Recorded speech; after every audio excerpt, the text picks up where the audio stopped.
રાજકોટમાં પરપીપળિયાથી AIIMS hospital તરફના road પર પડેલા મોટા ખાડાઓને લઈને હવે તંત્ર હરકતમાં આવ્યું છે।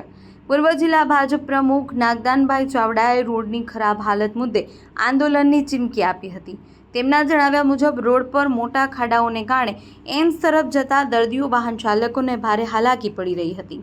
સમગ્ર મામલે કાર્યપાલક ઇજનેરે રોડ રિપેરિંગની બાંહેધરી આપી હતી અને હાલ મેટલિંગ પાથરવાનું કામ શરૂ થઈ ગયું છે।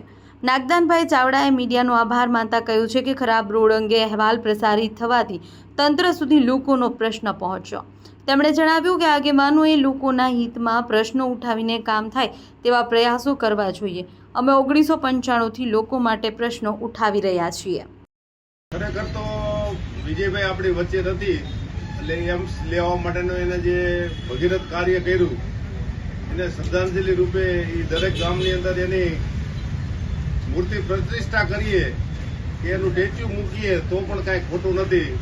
તો આ તકે નરેન્દ્રભાઈ મોદી, અમિતભાઈ શાહ, આપણા ગુજરાતના હાલના મુખ્યમંત્રી ભૂપેન્દ્ર પટેલ, આપણા ડેપ્યુટી સીએમ હર્ષભાઈ, અમારા પ્રદેશ પ્રમુખ જગદીશ વિશ્વકર્મા સાહેબ, આમ તો મોટા ભાગને વાકેફ કરીને આજે રસ્તો બિસ્માર હાલતમાં હતો એ ખૂબ દર્દીઓને બધાને તકલીફ પડતી હતી।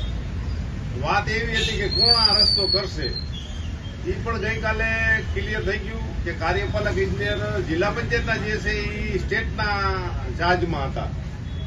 સ્ટેટના ચાર્જમાંથી જિલ્લા પંચાયત અને સ્ટેટ બે ભેગું હતું એમ એટલે ગઈકાલે બધું સરકાર આરે બધાએ પરામર્શ કરીને એવા નિર્ણય ઉપાય કે હવે રસ્તો કાંઈ પણ ખરાબ થાય આજે રસ્તો ચાલુ થઈ ગયો તો એ રસ્તાની મરામત જે બ્રિજનો કોન્ટ્રાક્ટર છે એ કરશે અને ત્યાં હવે એક પણ ખાડો પડવા નહીં દે અને ડામર રોડ અત્યારે નહીં કરે, મેટલિંગ રોડ કરશે।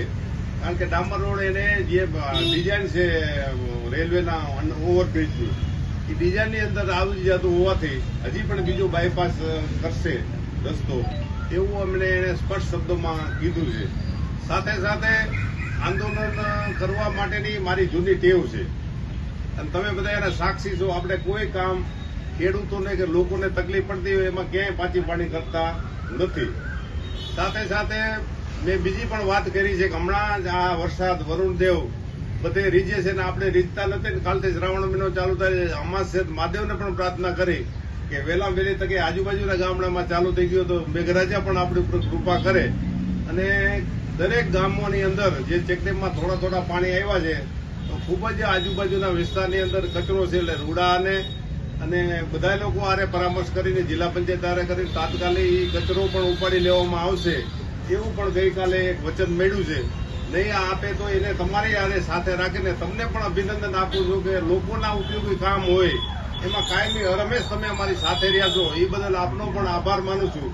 અને કોઈ પણ કામ રાજકોટ જિલ્લાને કે રાજકોટ શહેરને લગતું હોય છે જે રૂરલને લગતું એમાં ક્યારેય પણ લોકોને જરૂરિયાત હોય એમાં પાછી પાની નહીં કરી અને રાજ્ય સરકારને પણ અભિનંદન આપું છું। કાલથી સ્પષ્ટ શબ્દોમાં કહી દીધું કે આ દરેક કાર્યો છે એ ઝડપભેર પૂરા થશે। વાત એવી હતી કે જે કોન્ટ્રાક્ટર છે એ રેલવેની એક ડિઝાઇન મંજૂર કર્યા પછી એને એવું લાગ્યું કે આને બીજો પિલર પણ મૂકવો પડશે અને ડિઝાઇન ચેન્જીસ કરવાની વાતને હિસાબે વાર લાગી।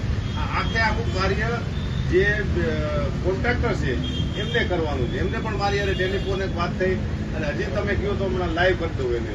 ભાજપના નેતાને આંદોલન કરવું પડે એવું નહીં એમ પણ મારો વ્યક્તિગત સ્વભાવ જ એવો છે કે ભાઈ આ કામ કોઈ પણ ભોગે લોકોને ઉપયોગી હોય આપણે કરવું જ પડે એમ અને એમાં રાજ્ય સરકારે તો પહેલેથી સૂચના આપી જ દીધી હતી એમ। કામ અત્યારે ચાલુ થઈ ગયું છે, આપણે અહીંથી ત્યાં સ્થળ ઉપર જવું હોય તો રોડ બનવા માંડ્યો 100% લેવું જોઈએ। બીજા નંબરમાં કે હવે કોઈ એવો સમય નથી કે તમે આયા કરો, લોકો કામ જોઈશે લોકોને અને કામ કરવું પડશે। 95 થી તમે અમારા સાક્ષી છો। અમે સંગઠનમાં પણ કામ કર્યું છે, જિલ્લા પંચાયતમાં કામ કર્યું છે, કોઈ લલિયા વેડાના કામ કર્યા જ નથી એમ। જે કામ કર્યા છે લોકોની વચ્ચે રહીને વટથી કર્યા છે અને હજી પણ અમારી ટીમોને બધી સક્રિય કરી અને જિલ્લાની નવી ટીમો આવી છે, તાલુકાની નવી ટીમો આવી છે, એની પાસે પણ સતત પ્રવાસો કરાવશું અને ગામના ખેડૂતોને, નાના વર્ગને જેને જેને જે જરૂરિયાત હોય એ ગામે જઈને પૂરી પડાવશું।